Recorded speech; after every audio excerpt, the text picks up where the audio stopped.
Today, we have a burning political story shaking the heart of the United Kingdom. Conservative MP Mark Francois has launched a fierce attack on Prime Minister Keir Starmer, accusing him of secretly trying to bring Britain back into the European Union, step by step without a public vote or referendum. Can this really be true? Mark Francois told GB News that what Keir Starmer is doing is a slow, stealthy plan to rejoin the EU piece by piece. And he warned that Labour is pursuing a policy known as dynamic alignment, which means Britain would have to follow EU rules in certain areas, even if Parliament disagrees. Source GB News, according to official EU documents, Britain will have to financially contribute to the EU budget as part of Starmer's Brexit reset plan. The documents clearly state that the United Kingdom should pay for certain costs linked to the work of the European Union. Source EU documents. Francois described this strategy as a Trojan horse, saying, once you agree to be bound in these areas, whenever the EU changes its rules, you will have to follow them no matter what Parliament thinks. Source GB News. Right now, let me ask you a question. Do you think Britain is at risk of losing its independence due to these agreements?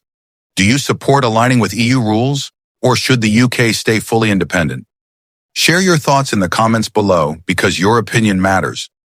Latest developments show that Britain will be forced to pay into the EU budget as part of Starmer's reset deal. Meanwhile, Nigel Farage is stirring chaos in Brussels, as reports suggest EU leaders are working on secret backroom deals to weaken the Brexit movement. Source GB News.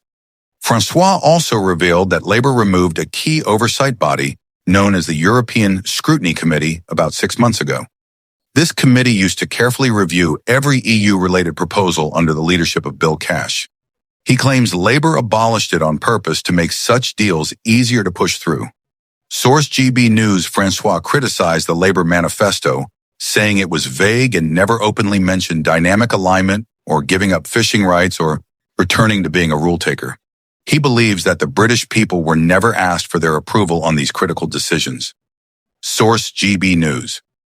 Now let me ask you another question. Do you think Labour is secretly trying to take Britain back into the EU? And do you believe young voters aged 16 and 17 should have a say in these historic decisions? Comment below and tell us what you think. If you enjoyed this analysis, give this video a like, subscribe to England Now 7 and hit the bell so you do not miss the next big story that we have coming your way.